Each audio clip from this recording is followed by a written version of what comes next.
What makes America great?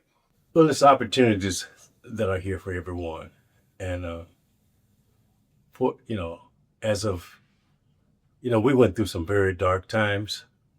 Slavery was a very dark time. The civil rights movement was a very dark time. But the progress that we made through the civil rights movement opened the doors for a lot of blacks. But I think a lot of people don't really understand that it opened doors for everybody. It opened doors for so many people. And I hate that we're reverting back to some of those things that we had back in the 60s and 50s, where if we check out history books real well, there were some very dark times for everybody. And we went through a period where opportunities were there, people took advantage of them. And that's why it's very important, Neil, that we get educated and know about our past, know what worked, and know what didn't work. And so I hope our young people today will figure out that they need the education to make those decisions that will promote opportunities for everyone in America. Because it's supposed to be the land of the free and home of the brave, right? Yes, sir. And so that's why education is so key. When were you most proud to be an American? I think what I was really proud was watching my family develop. My kids getting grown and they've been successful. And I've been blessed to have some great kids, a great wife, and grandkids. I think the first time that we all were together one time, I thought, wow, this is really great. And I think through the hard work that I did and the sacrifices that I had made me proud of that moment. What, in your opinion, makes the Constitution such a great governing document? If it's followed the way it was intended to be followed, it is a great document. But there's so much diversion, I guess you could say, and so much happening, especially today, that I really worry about our democracy. We're doing things and going backwards at a very fast rate. And all of it's doing is hurting our democracy, the right for people to vote and have their vote counted. That's very important. Yes, sir. And our government needs to realize and do what our people want to do or what our people need instead of doing some of the things they're doing today. And I won't get into that, but I think everybody knows. And I just hope and pray that we can keep our democracy and be a country of the people instead of a country of the few. What event in your lifetime, positive or negative, meant the most to you as an American? I guess I will go back and answer to your first question about that. My family, to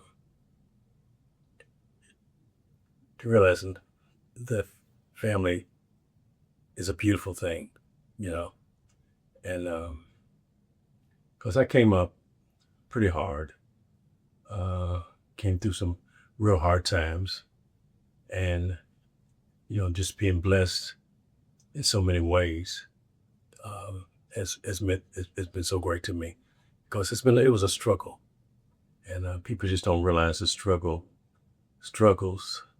and still struggles of a black man and a black family. Do you feel like that the accomplishment or seeing your children and your future, your grandchildren, accomplish what we've always referred to as, or have the American dream? Yeah. And when you see that in reality, that's the moment that meant so much. Yeah, it was. It was a very touching moment. That moment came when my oldest daughter was graduating from Vanderbilt with an MBA. And we all were in Nashville. Tamara was not married yet, but her fiance was there. Calandra's husband was there. Marsha and I were there. and we all stayed together. The ladies in one room, the men in another. And I lay there that night and I thought about, man, this is really great. And something touched me that night that made me feel so good.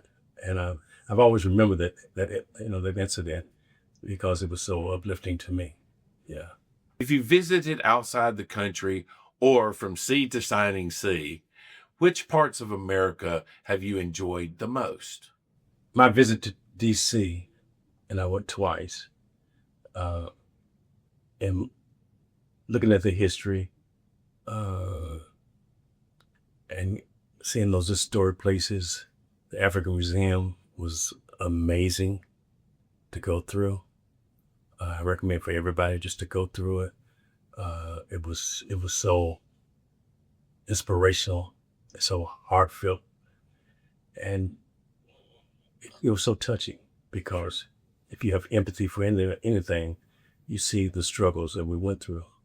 Uh, the first visit, I visited the Holocaust Museum. That was very interesting to me because I really didn't look at it per se in depth until I went through it and saw all the things that happened in those days too. Um, but the Washington trip was very interesting. Awesome. Tomb of the Unknown Soldier was very interesting. Watching that change of guard, uh, it was so much to see there. Boston also was another place that was so good to see too, because it has a lot of history there too. What parts of history have you directly observed or participated in? I guess grew up in Lawrenceburg. We, of course, weren't able to do much in the civil rights areas except just you know pray for all those that were going through those drastic things they were going to. I think the career I chose was in teaching. Uh, and so I want to try to instill things in students, hard work, the discipline. And I think that was very satisfactory to me.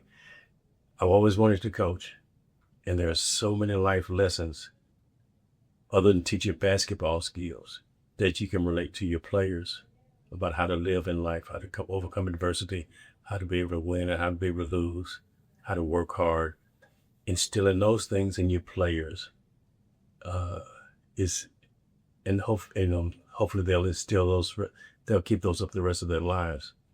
I think that part of history is trying to teach kids the right way, how to do things uh, that they need to do to be successful was something that I really always wanted to do also. How do you feel like that being an American has shaped who you are? Through the experience that I had playing ball, uh, through the experience of,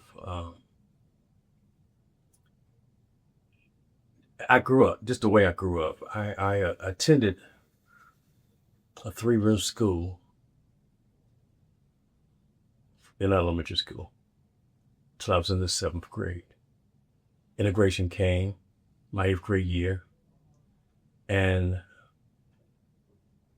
when I went to the white school, I didn't realize how far behind I was. So I worked hard to catch up. And thank God I had some teachers that liked me and helped me in order to catch up. But I think I've been in a catch up mode all of my life. And I think that the background of my mother and my father, who stressed education, who stressed hard work, enabled me to overcome some of those barriers that I had to overcome. And of course, I think it's made me stronger and made me want to relate some of those things, like I was talking about, to other kids and other people. Being an American has often been described as a shared commitment. What does that shared commitment look like? I think being able to work together and try to help one another, And I think that's some of the things that I'm very disappointed that are going on now, that we're not trying to help all. It's only for a few to enrich themselves. And that, and that bothers me real bad because, uh, there's so much lack of empathy going on now, you know, and I'm hoping that we can get this change. And I'm hoping that, I think when people see the oppression of Black people, they don't realize that it's not only the Blacks are being oppressed, but a lot of our community is being oppressed. And I think they begin to see some of it now because some of the things, the cost of living, the gas prices, they're affecting us all. And that's a result of the way they thought things were supposed to be. And they don't realize that when you trying to hurt this one sector of people, you're hurting yourself too. And I hope this will be a learning lesson for us all, that as we go forward, that we'll try to elect people that's going to be in there for all of us and not just the chosen few.